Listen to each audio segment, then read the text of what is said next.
عزیزان محترم النبی اولا بالمؤمنین من انفسہم، اے ایمان والو میرا نبی تمہاری جان سے بھی زیادہ قریب ہے۔ سوال یہ پیدا ہوتا ہے جب نبی قریب ہے تو پھر نظر کیوں نہیں آتا؟ سوال پیدا ہوتا ہے نا۔ اس کی 2-3 وجوہات ہیں۔ ایک وجہ تو یہ ہے کہ اگر آپ یہ شامیانہ لگا دیں تو سورج کی روشنی، سورج تو ہوتا ہے مگر یہ شامیانے کی وجہ سے دھوپ نہیں آتی۔ کہا جب اعمال صالحہ نہ رہے، اعمال سیئہ ہو جائیں تو یہ بد مذہبی اور بد عقیدگی اور بعض اوقات گناہوں کا شامیانہ لگ جاتا ہے۔ اس لیے میرے مصطفیٰ دل کے آئینے میں ان کا حسن آشکار نہیں ہوتا۔ اگر بندہ یہ خیمہ ہٹا لے بد عقیدگی کا اور بد گناہی کا اور بد اعمالی کا تو پھر کیا ہوگا؟ جب بھی آنکھ بند کر کے دل کی تختی پہ دیکھے گا مصطفیٰ کا حسن نظر آئے گا۔ اور بعض اوقات ایسا بھی ہے یہ ہاتھ نظر آتا ہے، اب بھی نظر آتے، اگر آنکھ پہ رکھ دے پھر ہاتھ نظر نہیں آتا۔ کہا قرب کی وجہ سے اب تمہیں ہاتھ نظر نہیں آ رہا، اور میرے مصطفیٰ بھی قرب کی وجہ سے نظر نہیں آئے، اتنے قریب ہیں کہ قرب کی وجہ سے نظر نہیں آتا، قرب کی وجہ سے نظر نہیں آتے۔ یہ سرما ہے نا، اس کو ہتھیلی پہ رکھ لیں تو سرما نظر آتا ہے۔ اگر اسی سرمے کو آنکھ میں لگا لیں، اسی سرمے کو آنکھ میں لگا لیں پھر نظر آتا ہے؟ نہیں نظر آتا۔ تو یارو جب سرما آنکھ میں چلا جاتا ہے پھر نظر نہیں آتا، اب وہ سرمے کو دیکھنے کے لیے کس کی ضرورت ہوتی ہے؟ آئینے کی، اور وہ آئینہ ایمان ہے۔ وہ آئینہ کیا ہے؟ ایمان ہے۔ یہ یاد رکھیں، مصطفیٰ کریم صلی اللہ علیہ وسلم نے فرمایا لا یؤمن احدکم حتی اکون احب الیہ من والدہ وولدہ والناس اجمعین، لوگوں تم میں سے کوئی مومن نہیں ہو سکتا جب تک اپنے والد، اپنی اولاد، کائنات کے ہر رشتے سے بڑھ کر مجھ سے پیار نہ کرے۔ اب دیکھیں کتنے افسوس کی بات ہے، آپ کے بیٹے کی شادی ہو تو گھر سجاتے ہیں اور نبی کی شادی ہو تو بدعت۔ یہ تو کیسا پیار ہے، یہ کیسی محبت ہے؟ ہمیں بدعت اور شرک کے فتوے اس وقت یاد آتے ہیں جب رسول اللہ صلی اللہ علیہ وسلم کی بات ہو، جب اپنی بات ہو تو پھر بدعت اور شرک نظر نہیں آتا۔ میں تو کہا کرتا ہوں یارو تمہیں مبارک ہو، یہ الیکشن کا موسم آنے والا ہے نا، آپ دیکھیں گے جب الیکشن کا موسم ہوگا نا تو سارے لوگ جھنڈیاں لگائیں گے، جلوس نکالیں گے، پنڈال سجائیں گے، کوئی کسی کے نعرے مارے گا، کوئی کسی کے نعرے مارے گا۔ مجھے سیاست سے کوئی شغف نہیں ہے، لیکن توجہ یہ دلانا چاہتا ہوں اگر آج نون لیگ کا جلسہ ہو تو کیا حال پی ٹی آئی والے سجائیں گے؟ بولیے۔ اگر پی ٹی آئی کا جلسہ ہو تو حال کون سجائے گا؟ وہی سجائیں گے نا۔ کبھی ایسا بھی ہے پی پی کا جلسہ ہو، نون لیگ والوں نے حال سجایا ہو تو یار جس پارٹی سے کوئی تعلق رکھتا ہے اپنے قائد کی آمد پر وہ حال سجاتا ہے، جھنڈیاں لگاتا ہے، نعرے لگاتا ہے۔ کوئی کسی پارٹی کا رکن ہوگا، ہم تو رسول اللہ کی پارٹی کے رکن ہیں، ہم رسول کی آمد پہ جھنڈیاں لگائیں گے۔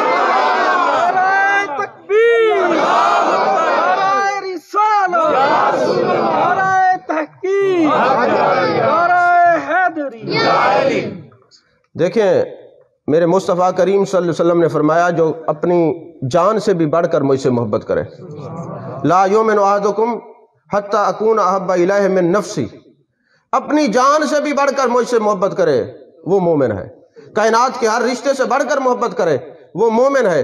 دیکھیں ایک ہوتی ہے جان، ایک ہوتا ہے مال۔ توجہ ہے آپ کی؟ مجھے لگتا ہے آپ کو بات نہیں سمجھ آ رہی، میں کچھ سیدھی بات کروں۔ اچھا، ایک ہوتے جان، ایک ہوتے مال۔ کبھی جان اور مال کا مقابلہ ہوتا ہے۔ مثال کے طور پہ اگر کسی کے پاس مال ہو اور ڈاکو آ جائیں اور وہ کہیں یہ یا تو تیری جان لیں گے یا پیسے دو، بندہ پیسے دے دیتا ہے، مال دے دیتا ہے اور جان بچا لیتا ہے۔ کبھی مقابلہ ہوتا ہے جان اور مال کا، مال چلا جاتا ہے، جان بچ جاتی ہے، اور کبھی مقابلہ ہوتا ہے جان اور ایمان کا۔ اب کبھی مقابلہ ہوتا ہے جان اور ایمان کا، جیسا کہ حضرت غازی علم الدین شہید رحمت اللہ علیہ کے پاس قائد اعظم محمد علی جناح اور علامہ اقبال جاتے ہیں اور کہتے ہیں اے غازی علم الدین ایک بار تو کہہ دے میں نے اس گستاخ کو قتل نہیں کیا، ہم تجھے چھڑا لیں گے۔ اس نے کہا ایک طرف جان کا معاملہ ہے، ایک طرف ایمان کا معاملہ ہے، میں نے جس نبی کے گستاخ کو قتل کیا ہے اگر میرے مصطفیٰ کریم صلی اللہ علیہ وسلم مجھ سے پوچھ لے اے غازی علم الدین تو نے مجھے پانے کے لیے اس کا خاتمہ کیا تھا، پھر تو نے جھوٹ کیوں بولا؟ میری جان تو چلی جائے مگر میں ایمان کو بچا لوں گا۔ کبھی جان اور مال کی بات ہوتی ہے، کبھی جان اور ایمان کی بات ہوتی ہے تو بندہ جان دے دیتا ہے، ایمان کو بچا لیتا ہے۔ اور یہی غازی علم الدین نے جب جان کی پرواہ نہیں کی اور ایمان کو بچایا ہے تو کیا فرماتے ہیں؟ یہ محمد حسین تھا جو جیلر تھا، اس جیل کا، وہ کہتا ہے ایک رات میں آپ کے کمرے میں گیا، میں نے جا کے دیکھا آپ کمرے میں موجود نہیں ہیں، تھوڑی دیر گزری تو پائیدان سے ایک تخت سے نیچے اتر رہے ہیں اور انوار و تجلیات کی بارش ہے، درود و سلام کی آوازیں آ رہی ہیں۔ میں نے کہا علم الدین کہاں گیا تھا؟ اس نے کہا جس نبی کے لیے میں نے اس گستاخ کو مارا تھا، آج اس نبی نے گنبد خضرا میں مجھے بلایا ہے اور زیارت کرائی ہے، اور فرمایا علم الدین تو ایک بار کہہ دے، اگر تو چاہتا ہے تو تیری جان چھڑوا دے، اگر ہمارے پاس پکا آنا چاہتے تو ہم تیرا انتظار کر رہے ہیں۔ تو جان دے دے اور ایمان کی حفاظت کر لے، اس کا یہی عالم ہے۔ اور یہی غازی علم الدین شہید، جب ان کا یہ شہید ہو جاتے ہیں تو سید دیدار علی شاہ ہمارے مسلک کے بہت بڑے عالم ہیں، آپ کے قدموں کو چومتے ہیں اور آپ کے جنازے پہ بے ہوش ہو جاتے ہیں۔ لوگوں نے کہا شاہ صاحب آج آپ بے ہوش کیوں ہوئے؟ انہوں نے جواب دیا یارو 50 سال ہو گئے ٹوٹی پھوٹی صفوں پہ کالا کالا رسول اللہ صلی اللہ علیہ وسلم کی صدائیں دے رہا ہوں، آج تک مجھے گنبد خضرا کے مکین کا دیدار نہیں ہوا، آج میں سر کی آنکھوں سے اس عاشق کے جنازے میں مصطفیٰ کو دیکھ رہا ہوں۔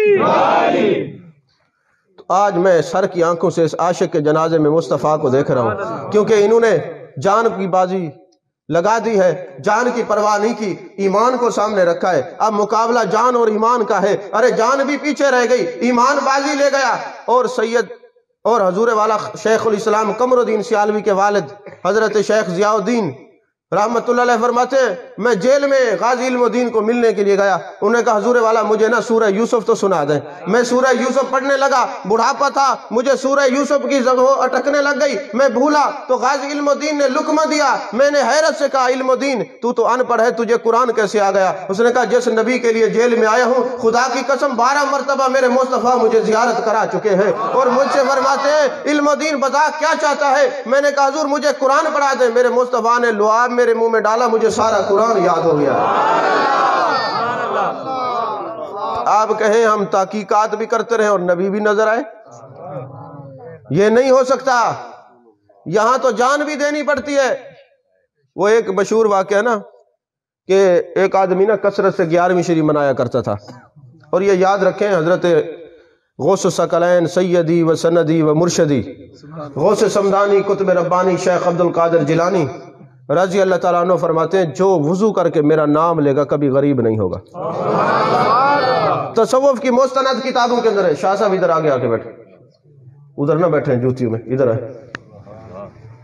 تو جو آدمی حضرت غوث الثقلین غوث سمدانی شیخ عبد القادر جیلانی رضی اللہ تعالیٰ عنہ کا وضو کر کے نام لے وہ کبھی غریب نہیں ہوگا۔ یہ تو شان خدمتگاروں کی، سرکار کا عالم کیا ہوگا۔ تو ایک آدمی نا آپ کی 11ویں شریف کرایا کرتا تھا، تو کسی نے بادشاہ کو شکایت کر دی جناب یہ 11ویں شریف کرواتا ہے تو آپ اس کو سزا دیں۔ تو بادشاہ جو تھا وہ نجد کی پیداوار تھا، اس نے کہا اس کو پھانسی لگا دو۔ جب پھانسی لگانے لگے نا تو پھندا اس کے گلے میں ڈالا تو سامنے حضرت غوث الثقلین کی زیارت نصیب ہوئی۔ آپ نے فرمایا مریدی لا تخف اللہ ربی، اے میرے مرید تو خوف نہ کر، تیرا رب اللہ ہے، تجھے یہ نہیں مار سکتے۔ اس نے نعرہ لگایا، اس نے کہا مجھے کوئی نہیں مار سکتا، مجھے میرے شیخ نظر آ رہے ہیں، قطب ربانی غوث سمدانی شیخ عبد القادر جیلانی نظر آ رہے ہیں۔ تو انہوں نے کہا بادشاہ کہتے پھر تجھے نظر آ رہے ہیں تو مجھے دکھا۔ اس نے کہا میری جگہ پہ آ دیکھ، تجھے تو غوث الثقلین چھوڑ گنبد خضرا کے مکین بھی نظر آئیں گے۔ تو جان دینی پڑتی ہے تو پھر مصطفیٰ کا دیدار ہوتا ہے۔ اور آج جو آدمی اپنی خواہشات نفس کو ترک کر کے محبوب کا میلاد مناتے ہیں، خدا کی قسم وہ یہاں ذکر کرتے ہیں گنبد خضرا کے مکین، اس وقت ادھر وہ ذکر کرتے ہیں۔ بھئی یہ قانون ہے نا فاذکرونی اذکرکم، تو میرا ذکر کر میں تیرا ذکر کروں گا، قرآن ہے نا۔ اور میرے مصطفیٰ کریم صلی اللہ علیہ وسلم اللہ کی صفت کاملہ سے متصف ہے، آنا جلیس من ذکرنی، جہاں تم میرا ذکر کرتے ہو میں تمہارا ہم نشین ہوتا ہوں۔ جب تم میرا نام لیتے ہو تمہاری زبان پہ میرا نام ہوتا ہے، میری زبان پہ تمہارا نام ہوتا ہے۔ اٹھائے نا قاضی ایاز کی شفا شریف، انا جلیس من ذکرنی۔ عزیزان محترم، تو انہوں نے کہا مجھے آقا علیہ السلام نے لعاب دہن عطا فرمایا، سارے قرآن کا حافظ بنا دیا۔ تو کسی سٹیج پر ایمان کا ذکر ہو جائے اور جان کا ذکر ہو تو آپ کہیں گے جناب جان چلی جائے ایمان کو بچاؤ تو سرکار نظر آتے ہیں، اور کسی جگہ پہ ایمان کا ذکر ہو اور میرے مصطفیٰ کا ذکر ہو ایمان سلامت ہر کوئی منگدا عشق سلامت کوئی ہو، جس منزل نو عشق پچاوے ایمان نو خبر نہ کوئی ہو۔ اب یہاں پہ ایمان بھی پیچھے رہ گیا، اب عشق بازی لے گیا۔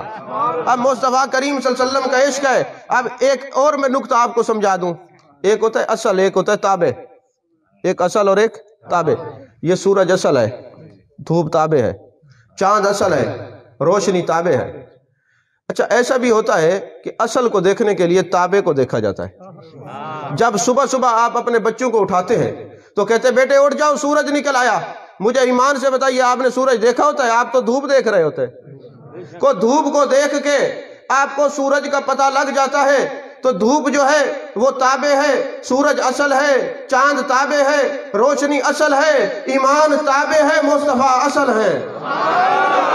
جس طرح روشنی کو دیکھنے کے لیے، چاند کو دیکھنے کے لیے تابع روشنی کو دیکھا جائے گا، سورج کو دیکھنے کے لیے تابع دھوپ کو دیکھا جائے گا، مصطفیٰ کو دیکھنے کے لیے تابع ایمان کو دیکھا جائے گا۔ ایمان تابع ہے، میرے مصطفیٰ اصل ہے۔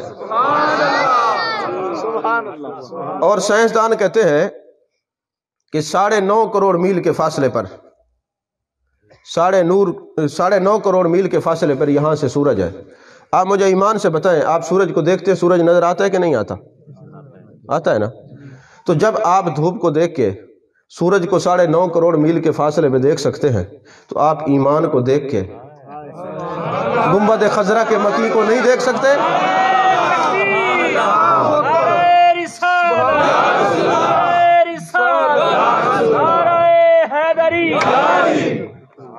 سمجھ میں آئی بات؟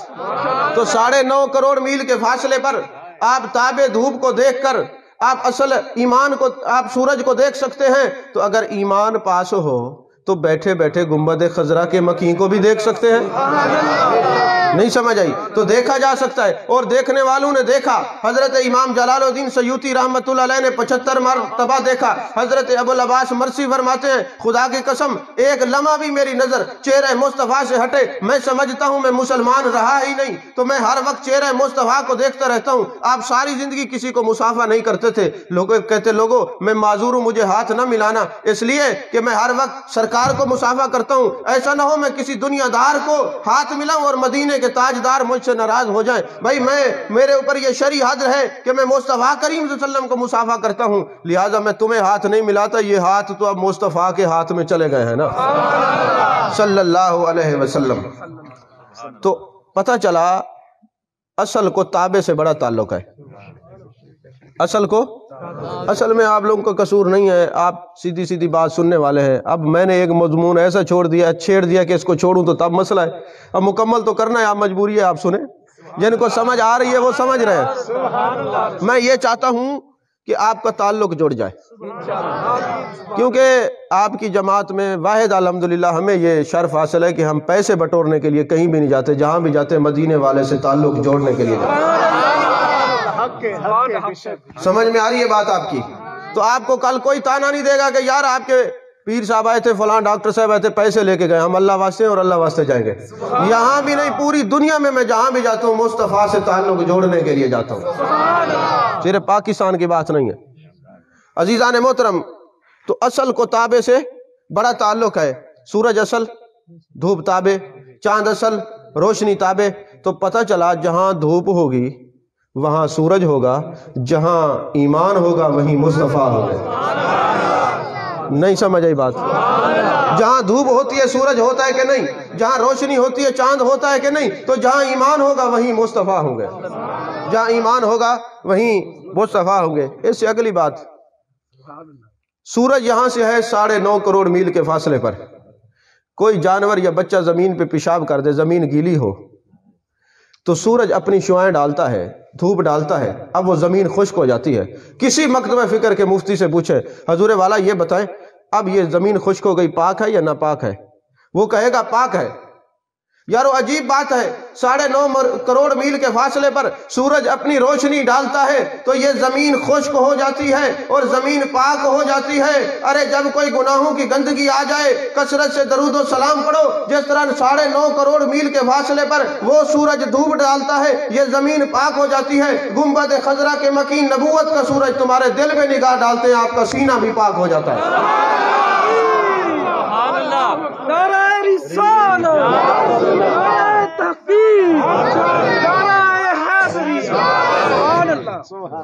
اور یہ یاد رکھیں، بننے میں سورج پہلے، دھوپ بعد میں ہے، بننے میں چاند پہلے اور روشنی بعد میں ہے، لیکن یہ بھی یاد رکھیں کہ خدا کو ماننے میں مصطفیٰ پہلے ہے، خدا بعد میں۔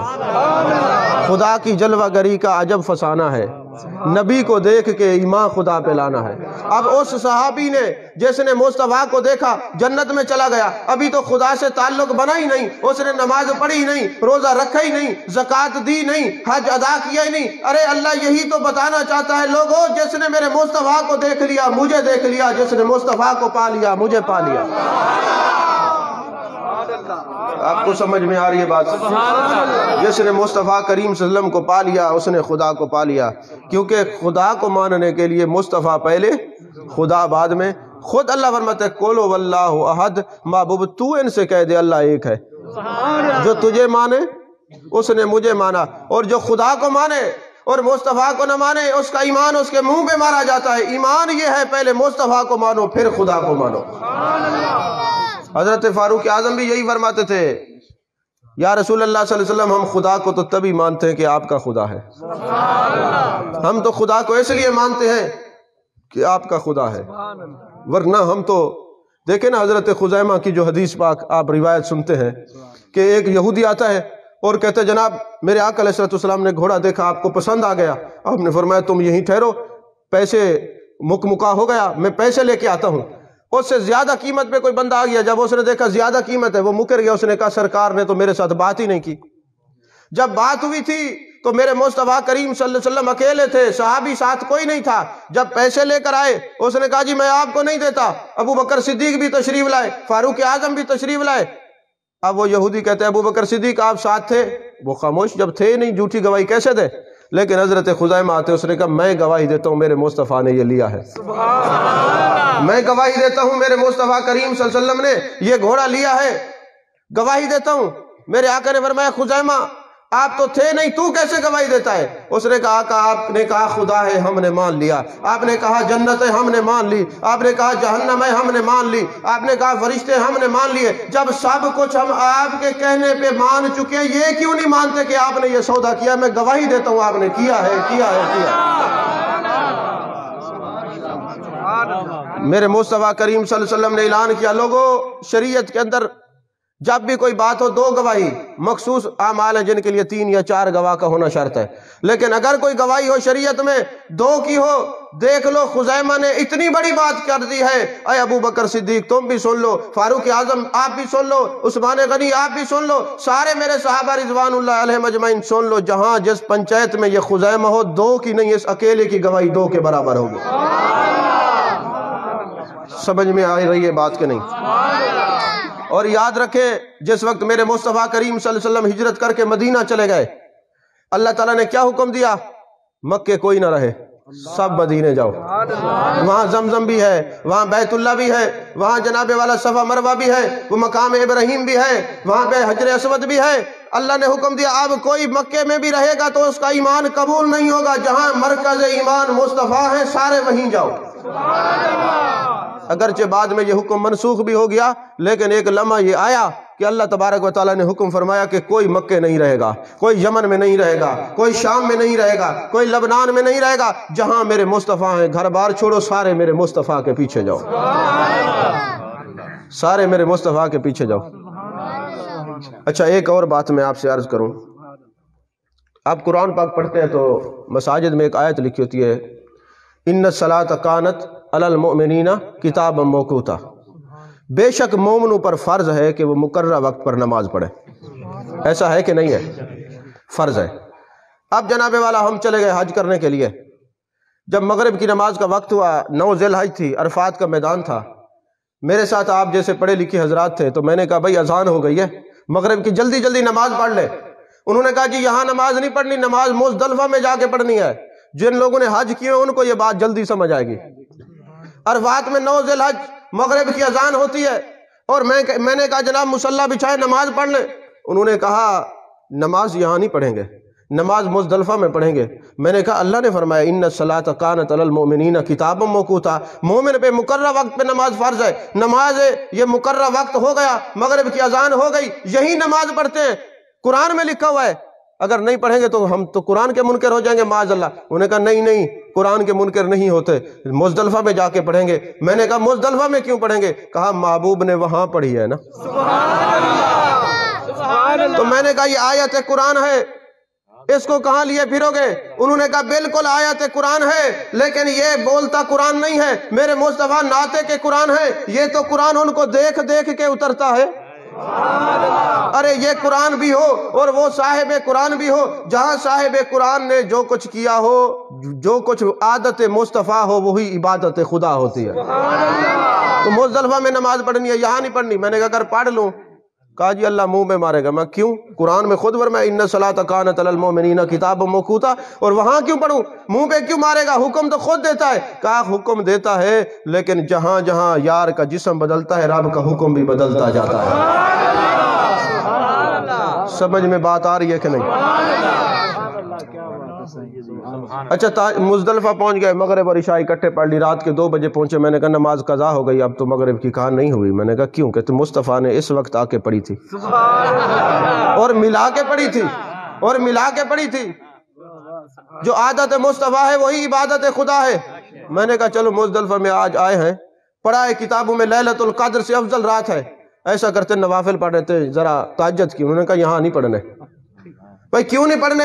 نوافل کی عادت ہے، بڑا شوق ہے ولی بننے کا، ساری زندگی نوافل پڑھیں اور مزدلفہ میں نہ پڑھیں۔ انہوں نے کہا یہاں پڑھو گے منہ میں ماری جائے گی، یہاں میرے مصطفیٰ نے نہیں پڑھی۔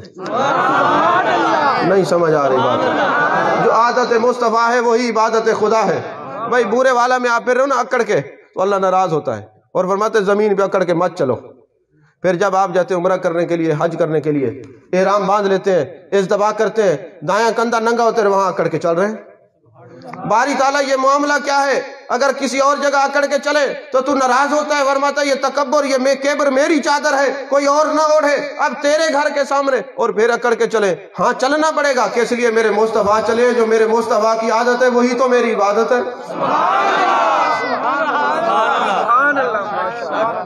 جو مصطفیٰ کریم صلی اللہ علیہ وسلم کی عادت ہے وہی میری عبادت ہے۔ اچھا یہاں حفاظ کرام بھی بیٹھے ہیں، میری اصلاح فرمائیں گے۔ قرآن پاک میں اتم الحج والعمرۃ للہ، حج اور عمرہ کس کے لیے؟ بولیے اللہ کے لیے۔ ترجمہ صحیح کرے نا، اتم الحج والعمرۃ للہ، عمرہ اور حج کس کے لیے؟ اللہ کے لیے ہے۔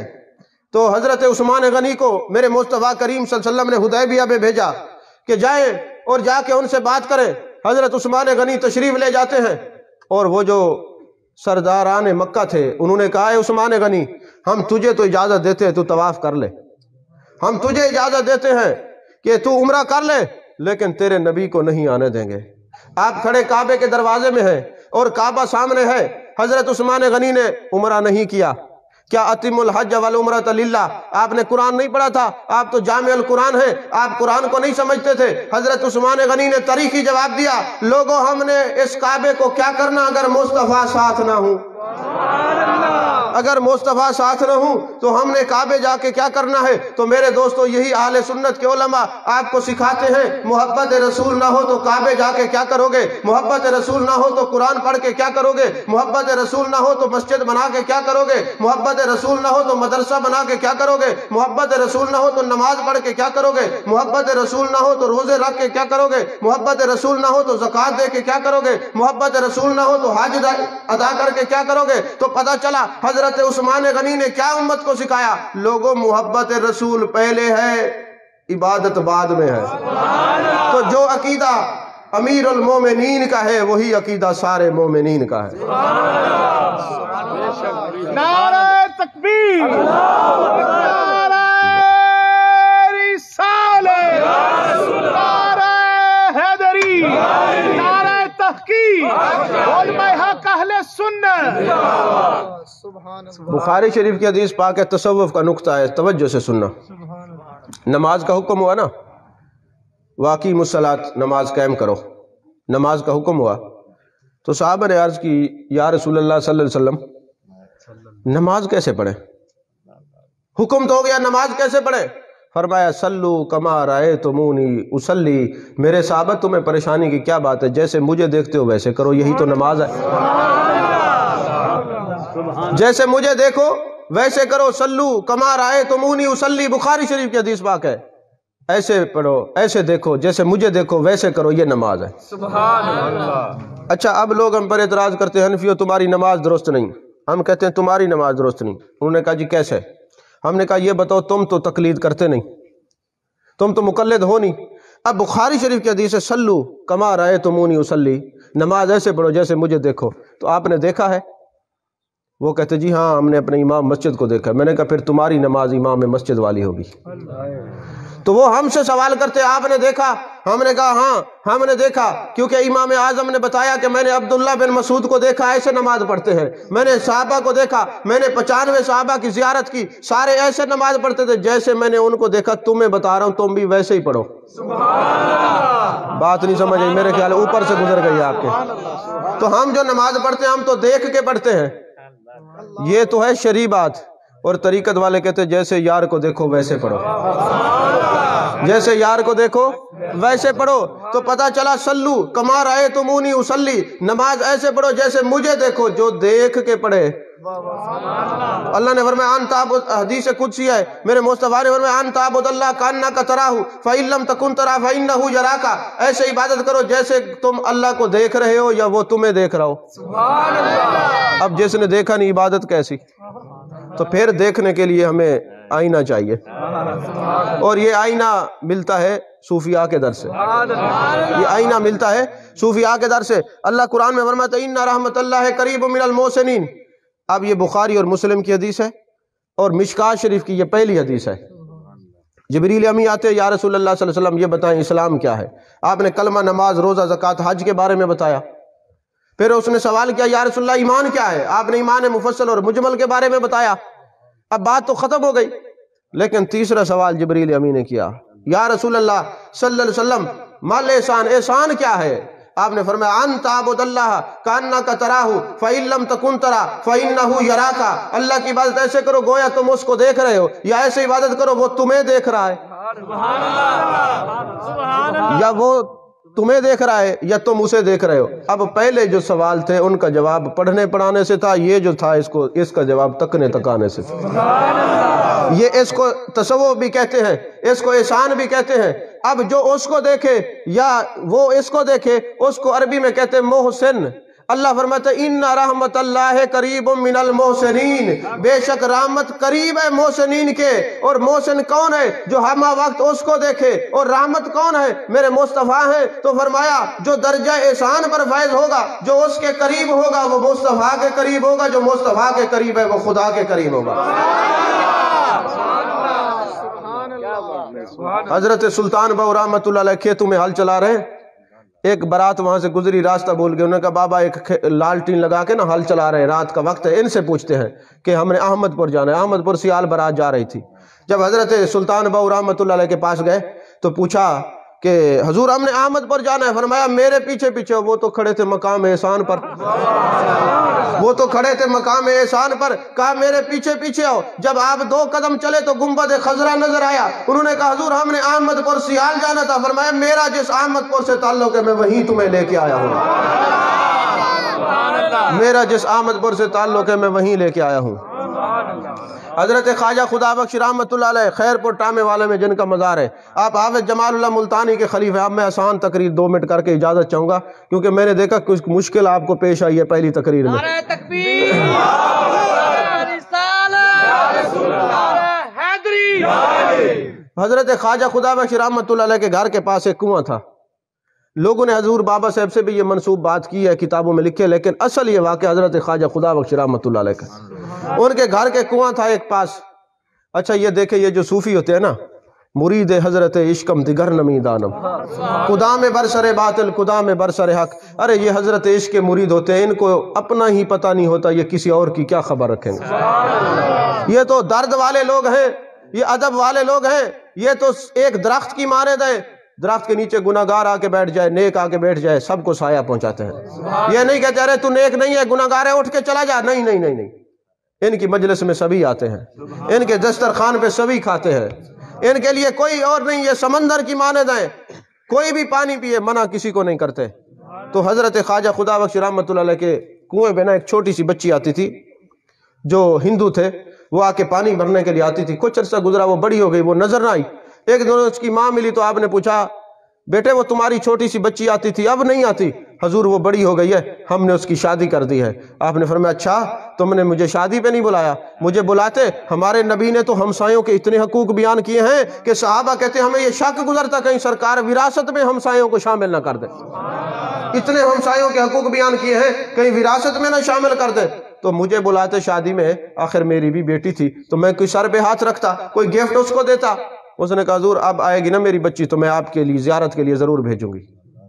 وہ جب بچی آتی ہے تو ماں نے کہا بیٹے وہ جو خواجہ خدا بخش رحمت اللہ علیہ ہیں، جو مسلمانوں کے پیر ہیں، وہ یاد کر رہے تھے وہاں، بیٹی چلے جاؤ، جو بات وہ پوچھے نا تم نے وہی کرنی ہے، فالتو بات نہیں کرنی۔ ان کی آداب ہے، ان کی مجلس کے ادب کچھ اور ہوتے ہیں، آداب کچھ اور ہوتے ہیں، فالتو بات نہ کرنا، وہاں جو کچھ پوچھیں وہی بتانا ہے۔ بیٹی نے یہ سمجھا کہ جو کچھ وہ کہیں وہی دہرانا ہے۔ انہوں نے تو ادب سکھایا اور انہوں نے یہ سمجھا کہ وہی دہرانا ہے۔ اب وہ جب گئی نے تو آپ نے سر پہ ہاتھ رکھا، فرمایا بیٹی آ گئے ہو؟ جی حضور آ گئی ہوں۔ آپ بھی آ گئے ہیں؟ آپ نے فرمایا میں بھی آ گیا ہوں۔ اچھا بیٹی میں نے سنا تیری شادی ہو گئی؟ جی حضور میری شادی ہو گئی، میں نے سنا آپ کی بھی شادی ہو گئی۔ انہوں نے کہا بیٹی تمہاری شادی ہوئی مجھے نہیں بلایا۔ حضور غلطی ہو گئی، آپ کی شادی ہوئی آپ نے بھی تو نہیں بلایا۔ آپ نے فرمایا بیٹی جب تیرا شوہر آئے گا مجھے دکھاؤ گی؟ اس نے کہا حضور دکھاؤں گی، جب آپ کا شوہر آئے گا مجھے دکھائیں گے۔ شوہر کا معنی وارث ہوتا ہے، شوہر کا معنی وارث کا ہوتا ہے۔ آپ نے فرمایا بیٹی بعد میں کیوں دیکھو گی، میں تجھے اپنا وارث ابھی دکھاتا ہوں۔ جو آپ نے چادر لی ہوئی تھی نا کندھے کے اوپر، اس کو سیدھا کیا، اس کے سر پہ ڈالا۔ وہ بچی دیکھتی ہے گنبد خضرا کے مکین جلوہ گر ہے، پردے ہٹ گئے، حسن مصطفیٰ پہ نظر پڑی تو اللہ اللہ اللہ کی آوازیں شروع ہو گئی۔ کلمہ مصطفیٰ پڑھ کر حضور کی غلامہ بن گئی، حضور کی امتیہ بن گئی۔ اب جب کلمہ پڑھ لیا تو پھر وہ سوال کرتی ہے حضور والا میں نے کلمہ تو پڑھ لیا ہے لیکن اب مسئلہ یہ ہے میرا خاوند بھی غیر مسلم، میرے باقی عزیز و اقربا بھی مسلمان نہیں ہیں۔ آپ نے فرمایا بیٹی آج مقام احسان پر ہم فائز تھے، اور جو مقام احسان پر فائز ہوتا ہے نا جب وہ نگاہ ڈالتا ہے تو وہ نسلوں تک پیغام جاتا ہے، وہ فیضان نسل در نسل چلتا ہے۔ لہذا اب تو جا جو بھی تجھے دیکھے گا، آج جا جو بھی دیکھے گا کلمہ پڑھے گا۔ تاریخ گواہ ہے وہ بچی جب گھر گئی تو ماں نے کہا بیٹی تیرے تو شکل بڑی حسین ہو گئی ہے، خیر تو ہے بابا جی نے تمہیں کیا بتایا؟ اس نے کہا بابا جی نے بتایا نہیں، گنبد خضرا کے مکین سے ملوایا ہے۔ میں نے سوال کیا، مجھے زیارت کروا دی۔ ماں جب قریب آئی نا تو عشق کی خوشبو گئی نا اس کے ناک میں، اس نے کہا لا الہ الا اللہ محمد رسول اللہ۔ خاوند ہے، اس نے کہا لا الہ الا اللہ محمد رسول اللہ۔ پھر ایک نہیں دو نہیں، تاریخ گواہ ہے 22,000 ہندوؤں نے کلمہ پڑھا ہے۔ یہ ہے مقام احسان، یہ ہے محسنین۔ جو ان کے قرب میں جا کے بیٹھتا ہے وہ سیدھے مدینے تک۔ میں اس بات کے بالکل خلاف ہوں کہ جو پیر کہے میرے ہاتھ چومو، ہاتھ باندھ کے میرے سامنے کھڑے رہو، یہ اس نے پیری کی ہے، محمد عربی کے در کی فقیری نہیں کی۔ تصوف کیا ہے کہ جو تمہاری مجلس میں تمہاری صحبت میں بیٹھے تم اس کو ہاتھ پکڑ کے گنبد خضرا کے مکین سے ملا۔ تو ایمان پر دو اور نقطے بھی میں عرض کر دوں۔ ایک حضرت نظام الدین نیشہ پوری رحمت اللہ علیہ نے فرمایا یا ایھا الذین آمنو، یہ ایمان والے کون لوگ ہیں؟ اور ایک سلطان بہو رحمت اللہ علیہ، اگرچہ میں نے ایمان پر سیر حاصل گفتگو کی، آپ کو یقیناً سمجھ آ گئی ہوگی، تو وہ حضرت نظام الدین نیشہ پوری فرماتے ہیں کہ یہ جو لفظ ہے نا ایمان، آمنو، یہ الف میم نون واو پھر الف ہے۔ اب جب آمنو آپ پڑھیں گے تو 4 حرف ہوں گے، جب لکھیں گے تو 5 ہوں گے، الف میم نون واو پھر الف۔ تو کہا جب کوئی کہتا ہے نا آمنو، اب وہ ایمان والے کون ہیں؟ جب آمنو کو لکھو تو 4 لکھو تو 5 حرف ہیں، پڑھو تو 4 حرف ہیں۔ فرمایا آمنو ہوتے وہی ہیں جو 4 اور 5 کو مانے۔